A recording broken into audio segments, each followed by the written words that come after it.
Sundarban college of technology এর পক্ষ থেকে সকলকে জানাই আন্তরিক সালাম ও শুভেচ্ছা। আপনারা যারা আজ অনলাইনে ক্লাস করছেন, আপনারা ইতিমধ্যে দেখতে পেয়েছেন যে আমি আজকে আপনাদের গ্রুপে একটি মেসেজ দিয়েছি এবং সেখানে গ্রুপ বি এর উপরে একটা নোট আমি আপনাদেরকে সার্ভ করেছি। এই নোটের মধ্যে যে অপশনগুলো থাকার কথা গ্রুপ বি তে, অর্থাৎ প্রত্যেকটি প্রশ্নের মধ্যে 2 মার্ক করে, গ্রুপ বি তে 8 মার্কস কিন্তু আপনাদের পরীক্ষায় থাকবে। তো সেখানে গ্রুপ বি এর 1 নম্বর প্রশ্ন অর্থাৎ সিরিয়ালের 2 নম্বর প্রশ্নে থাকবে কিন্তু ইডিয়াম ফ্রেজ। এখানে বেশ কিছু ইডিয়াম ফ্রেজ আমি সম্পৃক্ত করেছি এবং এই সলিউশনটা নিয়ে আজকে আমি ক্লাস করার চেষ্টা করছি। এবং এখানে যে গ্রুপ বি এর মধ্যে 1 নম্বর যে প্রশ্ন অর্থাৎ সিরিয়ালের 2 নম্বর প্রশ্নে থাকবে কিন্তু ইডিয়াম ফ্রেজ। ইডিয়াম ফ্রেজ কিন্তু এখানে আমি দিয়েছি, দেখেন, maybe 64 idiom phrase, 64 idiom phrase আমি দিয়েছি। আপনাদের 2টি ইডিয়াম ফ্রেজ আসবে, 3টি ইডিয়াম ফ্রেজ আসবে। এখান থেকে আপনারা 2টা ইডিয়াম ফ্রেজ এর উত্তর করবেন। তো এই 2টা ইডিয়াম ফ্রেজ লেখার জন্যে এখানে দেখেন 58 নম্বর সিরিয়াল থেকে শুরু করে 58 নম্বর সিরিয়ালের এখান থেকে শুরু করে আমাদের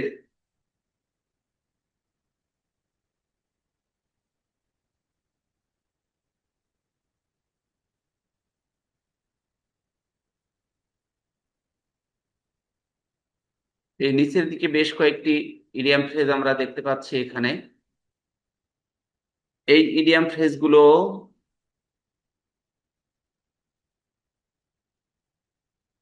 আপ ইন দ্য ইয়ার, অনিশ্চিত বা অমীমাংসিত, আমরা কিন্তু এখানে বাংলা লিখেছি। এবং ইংরেজিতে কিন্তু অর্থ লেখা আছে নট ইয়েট ডিসাইডেড, এখনো পর্যন্ত যেটা সিদ্ধান্তে আসেনি, অর্থাৎ অনিশ্চিত। Our travel plan is still up in the air, আমাদের ট্রাভেল প্ল্যানটা অর্থাৎ ভ্রমণের যে পরিকল্পনাটা is still up in the ইয়ার, এটা অনিশ্চয়তার মধ্যে রয়েছে। তো এখানে আমরা যে বিষয়টা লিখেছি দেখেন, আপ ইন দ্য ইয়ার, তাহলে এটা যদি আসে তাহলে আমরা লিখবো প্রথমে আপ ইন দ্য ইয়ার, তারপরে আমরা বাংলায় এটার অর্থ লিখতে পারি, যদি না লিখি কোনো সমস্যা নাই। ইংরেজিতে এর অর্থটা আমরা লিখেছি নট ইয়েট ডিসাইডেড, এটা আমরা লিখব। তারপরে একটা মেক সেন্টেন্স করব, যেমন এখানে করেছি আর travel plan is still up in the ইয়ার, এটা কিন্তু আমরা এখানে করেছি। তাহলে আমরা এটা লেখার কৌশলটা দেখলাম, প্রথমে ইডিয়াম ফ্রেজটা লিখব, তারপরে যদি মনে হয় যে বাংলা আমি অর্থ লিখবো লিখলাম, তারপরে ইংরেজিতে এই ইডিয়াম ফ্রেজটার অর্থ লিখছি। এই ইংরেজিতে অর্থটা লেখার পরে আমরা কি করব, একটা মেক সেন্টেন্স করব। ইংরেজিতে অর্থ লেখার পরে আমরা মেক সেন্টেন্স করব, যেটা এখানে কিন্তু আমরা করেছি। তো এভাবে কিন্তু আমরা এটাকে শেষ করব। তো আমাদের থাকবে এখানে কয়টা, আমরা কিন্তু 3টা ইডিয়াম ফ্রেজ এখানে আমরা করতে চাচ্ছি। 3টা ইডিয়াম ফ্রেজ আমাদের প্রশ্নের মধ্যে আসবে। আমরা কিন্তু লিখবো কয়টা, 2টা ইডিয়াম ফ্রেজ লিখবো। তাহলে এখানে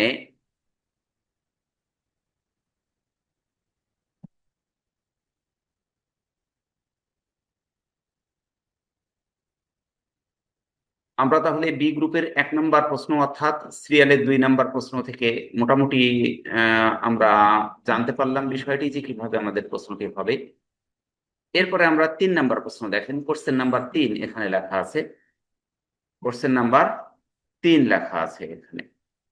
এবং 3-এ লেখা আছে দেখেন, write a short conversation between you and the bank receptionist, যেটা আমি কিন্তু ক্লাসে করিয়েছি। এই একটা শর্ট কনভারসেশন রয়েছে। 2 নম্বর কনভারসেশন যেটা রয়েছে, short conversation between shopkeeper yourself and customer buying some books, কিছু বই কিনবেন এ ব্যাপারে একটা কনভারসেশন রয়েছে। এরপরে আরো একটা কনভারসেশন, যে short conversation between shopkeeper yourself and customer buying a book. একটা আছে সাম বুক, একটা আছে এ বুক। এরপরে আরো একটা আমরা এখানে দেখতে পাচ্ছি, right short conversation between your self and seller of the house. একটা বাড়ি বিক্রির ব্যাপারে একটা কনভারসেশন এখানে রয়েছে। এরপরে আর একটা কনভারসেশন দেখেন, a short conversation between you and your boss about your sales environment.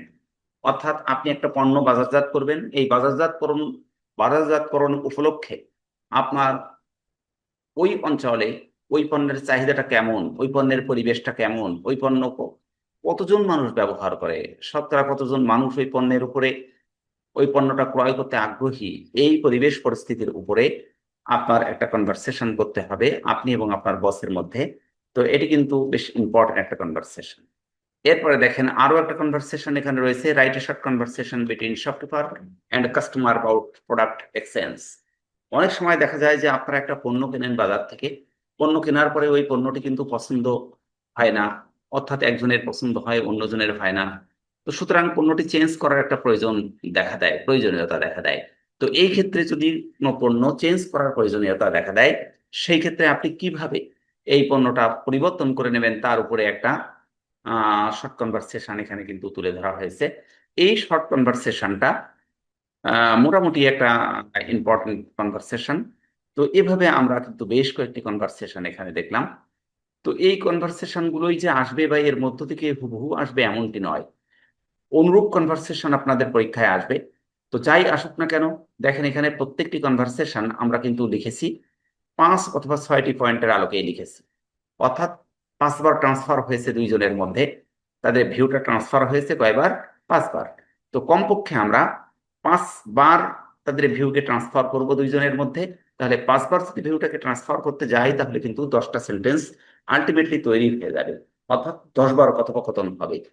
অর্থাৎ একজন কথা বলবে আর একজন উত্তর দিবে, এভাবে 5টা সেট যদি আমরা করি তাহলে কিন্তু 10বার আলটিমেটলি আসবে। তাহলে আমরা শর্ট কনভারসেশন উপরে কথা বললাম যে গ্রুপ বি তে আমাদের প্রথম আসছে তাহলে কি জিনিস? ইডিয়াম ফ্রেজ, যেখানে আমরা 2 মার্কস পাবো, 3টা থাকবে, 2টা লিখবো, কিভাবে লিখবো আমি বলে দিয়েছি আলটিমেটলি। তারপরে গ্রুপ বি তে 3 নাম্বার প্রশ্ন, এই 3 নাম্বার প্রশ্নে আসবে সিরিয়ালি, 3 নাম্বার প্রশ্নে আসবে শর্ট কনভারসেশন, যেখানে আমরা বোধ হয় 6-7টির মতো কনভারসেশন এখানে তুলে ধরেছি। তো এরকম ধরনের কনভারসেশন গুলো আসতে দেখা যাবে। এখানে আমরা একটি কনভারসেশন লিখবো, তাহলে আরো 2 গেল, এখানে 4 নাম্বার চলে গেল, আমরা 4টি প্রশ্ন লিখবো কিন্তু। এরপরে দেখেন আমাদের বেশ কিছু প্রশ্ন এখানে রয়েছে, অনেকগুলো প্রশ্ন আমি এখানে সম্পৃক্ত করেছি।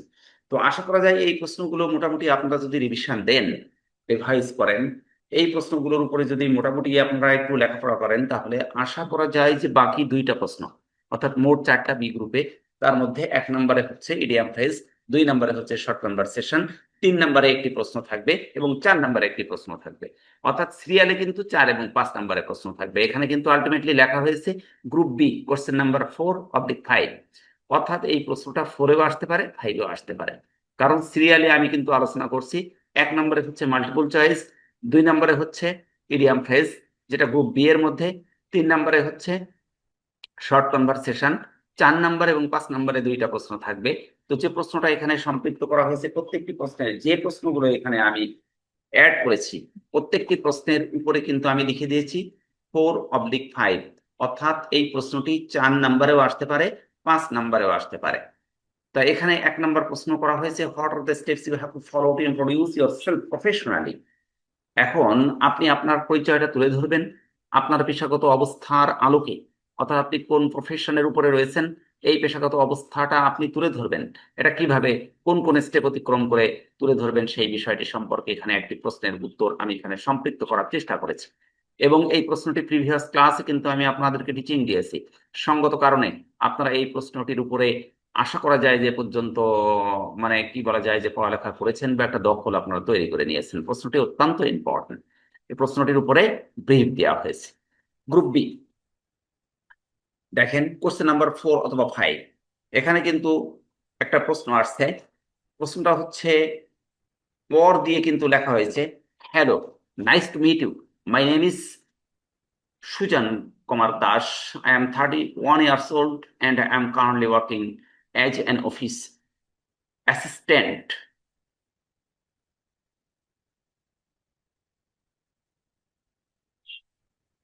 তো অফিস অ্যাসিস্ট্যান্ট হিসাবে এখানে কিন্তু সে কর্মরত রয়েছে এবং একটা স্কুলে I have been working for over 3 years, 3 বছরের উপরে সে কাজ করছে। অর্থাৎ এরকম ধরনের যখন নিজের পরিচয়টা তুলে ধরতে বলবে, এই জিনিসটা কিন্তু অত্যন্ত গুরুত্বপূর্ণ। নিজের পরিচয়টার স্টেপ যদি তুলে ধরতে বলে, তাহলে উপরে যে 8টি স্টেপ আমি দেখলাম এটা, আর যদি বলা যায় যে আপনি আপনার পরিচিতিটা তুলে ধরেন, তখন কিন্তু আপনাকে প্যারাগ্রাফ আকারে লিখতে হবে।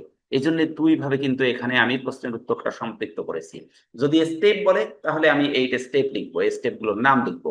আর যদি বলে আপনি আপনাকে উপস্থাপন করেন, তাহলে প্যারাগ্রাফ আকারে এরকম যে তথ্যটা আমি দিয়েছি, আপনি আপনার নাম দিয়ে, আপনার বয়স দিয়ে, আপনি কি কর্ম করেন ইত্যাদি ইত্যাদি, এই বিষয়গুলো দিয়ে আপনার হবিটা কি, অর্থাৎ আপনার শখটা কি, এবং আপনি কি করতে ভালোবাসেন, এই ইত্যাদি ইত্যাদি বিষয় এটা আপনারা দেখে নেবেন। এই ওরে যে জিনিসটাকে সম্পৃক্ত করেছি। তো এইরকম ধরনের প্রশ্ন কম আসতে দেখা যায় প্যারাগ্রাফ আকারে। আমরা এই যে প্রশ্নটা উপরে দেখেছি, এই প্রশ্নটা বা এই মডেলের প্রশ্ন বেশিরভাগ ক্ষেত্রে আসতে কিন্তু আমরা দেখেছি। এই তো মানে এই পর্যন্ত যে পরীক্ষাগুলো হয়েছে তার মধ্যে। তো এই পরীক্ষাগুলো আপনারা মাঝে মধ্যে পরীক্ষার ধরন একটু চেঞ্জ হয়ে যায়, প্রশ্নের ধরন চেঞ্জ হয়ে যায়। একবার মাত্র এরকম ধরনের একটা প্রশ্ন চলে আসছে। তো আমরা এই সব প্রশ্নগুলোর মানে উপরে মোটামুটি একটা প্রস্তুতি নেওয়ার চেষ্টা করব। দেখেন এখানে আর একটা প্রশ্ন আছে, 4/5। As a good public speaker, what characteristics should my speech contain? আপনি একজন ভালো স্পিকার হবেন, এই স্পিকার হতে যে আপনার কোন কোন চরিত্র, কোন কোন বৈশিষ্ট্য গুলো লালন করতে হবে। তো এই বিষয়টা, অর্থাৎ এই প্রশ্নটার উপরেও আমি ব্রিফ দিয়েছি, ক্লাসে বোধহয় আলোচনা করেছি। এগুলো আপনারা একটু দেখে নেবেন। সেই প্রশ্নগুলো আমি এখানে কিন্তু সম্পৃক্ত করেছি। এরপরে দেখেন গ্রুপ বি এর আরো একটি প্রশ্ন এখানে, right 5 important points on how to maintain proper business courtesy in the work place. আপনি বিজনেস করেন, যেহেতু আমাদের কিন্তু প্রশ্নের নাম হচ্ছে, সরি, আমাদের সাবজেক্টের নাম হচ্ছে বিজনেস ইংলিশ। তো বিজনেস ইংলিশ যেহেতু আমাদের সাবজেক্টের নাম, এই বিজনেস ইংলিশ সাবজেক্ট হওয়ার কারণে কিন্তু এই প্রশ্নটা বেশ ইম্পর্টেন্ট।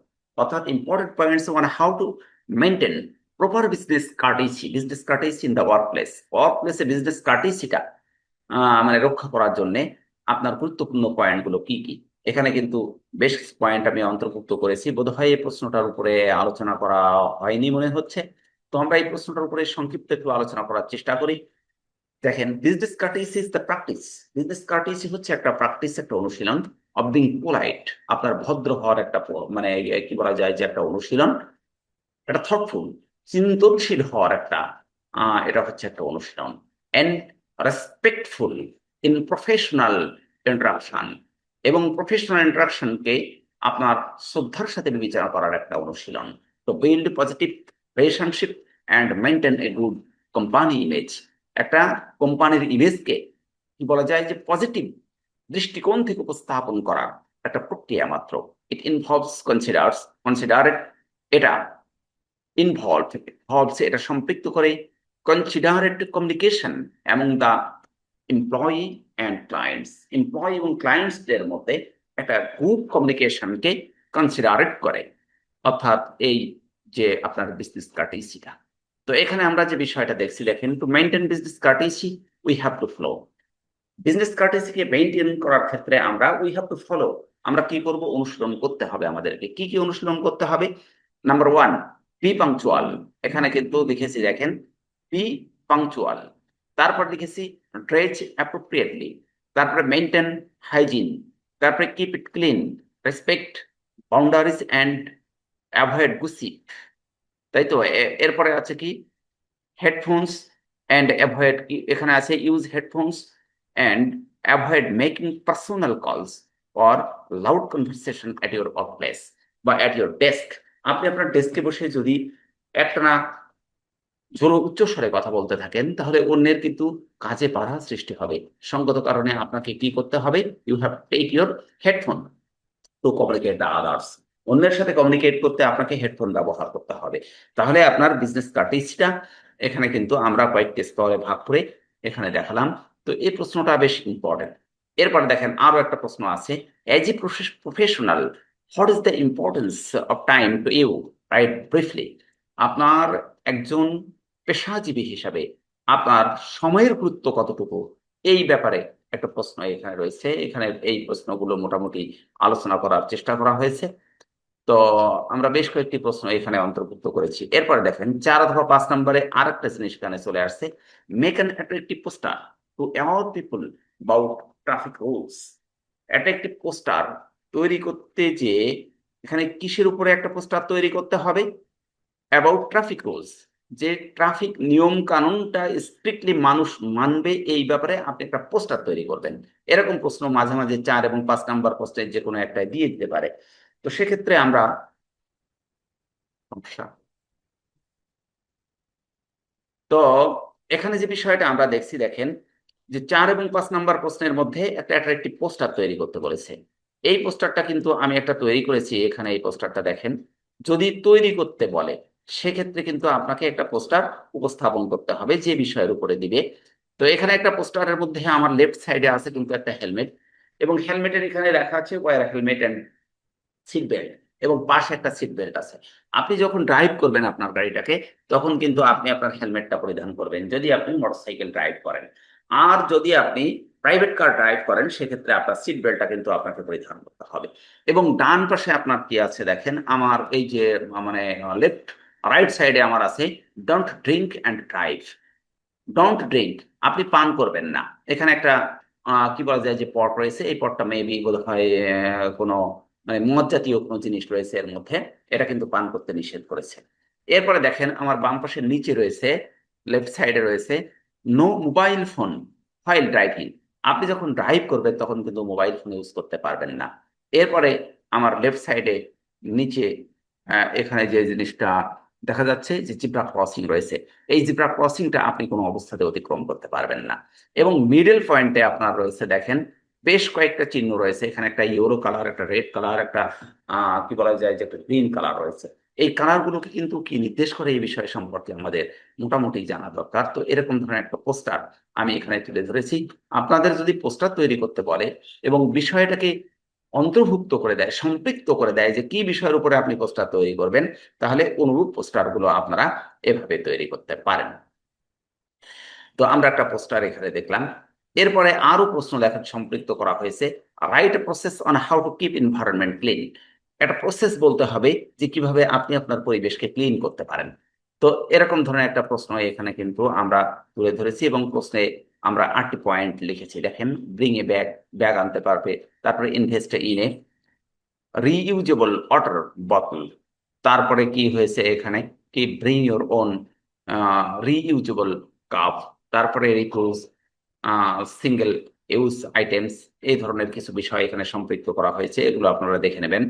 এরপরে আরো প্রশ্ন এখানে, এই যে প্রশ্নগুলো আমরা দেখছি এই প্রশ্নগুলো মোটামুটি এক নজরে দেখলে আশা করা যায় যে আমাদের 4 এবং 5 নাম্বার প্রশ্নের সমস্যাগুলো মোটামুটি সমাধান হয়ে যাবে। তো আমরা গ্রুপ বি এর উপরে কিন্তু আজকে কথা বললাম। তো আবারও আমি মানে খুব সংক্ষিপ্ত ভাবে গ্রুপ বিটা নিয়ে একটু কথা বলছি। তাহলে গ্রুপ বিতে আমাদের প্রশ্ন থাকবে 4টা, এবং 4টা প্রশ্নে আমাদের 8 মার্কস ক্যারি করতে হবে। এই 4টা প্রশ্নের প্রথম যে প্রশ্নটা থাকবে সেটা হচ্ছে ইডিয়াম ফ্রেজ। ইডিয়াম ফ্রেজ থাকবে 3টা, আমরা লিখবো কিন্তু 2টা। এরপরে থাকবে একটা শর্ট কনভারসেশন, যেটাকে বলা হয় ডায়ালগ। এই ডায়ালগ আমাদের একটা লিখতে হবে। এরপরে থাকবে 2টা প্রশ্ন। এই 2টা প্রশ্নের উপরে আমরা বেশ কিছু প্রশ্ন এখানে, 2টা প্রশ্নের আলোকে আমরা বেশ কিছু প্রশ্ন এখানে সম্পৃক্ত করার চেষ্টা করেছি। আপনারা এই প্রশ্নগুলো মোটামুটি দেখলে আশা করা যায় যে পরীক্ষা মোটামুটি ভালো করা সম্ভব হবে।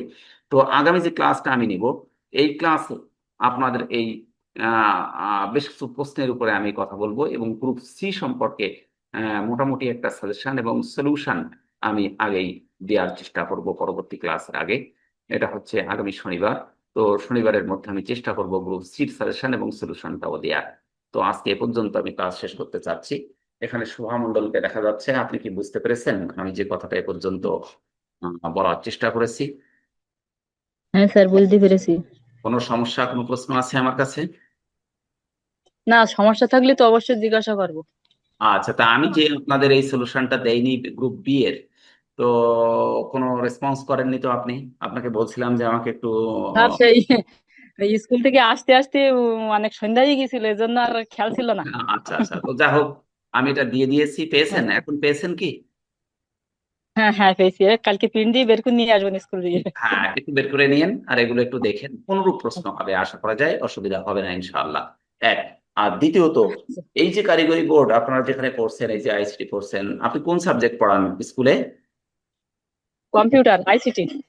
আইসিটি, ও এটা তো খুবই দরকার, খুব ভালো কাজ হয়েছে। হ্যাঁ আচ্ছা, হাই স্কুল নাকি? হ্যাঁ হাই স্কুল। জি। High school Kamalkati high school. আচ্ছা, খুব ভালো হয়েছে, কামালকারী হাই স্কুল, খুব ভালো সংবাদ। তাহলে এটা খুবই প্রয়োজন। তো আশা করা যায় পরীক্ষা ইনশাল্লাহ ভালো হবে। এ পর্যন্ত আসলে ইংলিশে ফেল করা কোনো মানুষ আমি দেখিনি, কোনো স্টুডেন্ট দেখিনি। ফেল করার তো কোনো সুযোগই নাই, বরং পরীক্ষা ভালো করা যাবে। এগুলো এক নজরে দেখেন, যা আসবে মোটামুটি লেখার চেষ্টা করেন, অসুবিধা হবে না ইনশাল্লাহ। এক। হ্যাঁ। দ্বিতীয়ত, কারিগরি বোর্ড, আরো একটু একটা বিষয় বলি। কারিগরি বোর্ডের ওই যে ফাইন আর্টস রয়েছে একটা সাবজেক্ট, জানেন নাকি আপনি? ফাইন আর্টস আমাদের, না ওটা আমার জানা নেই।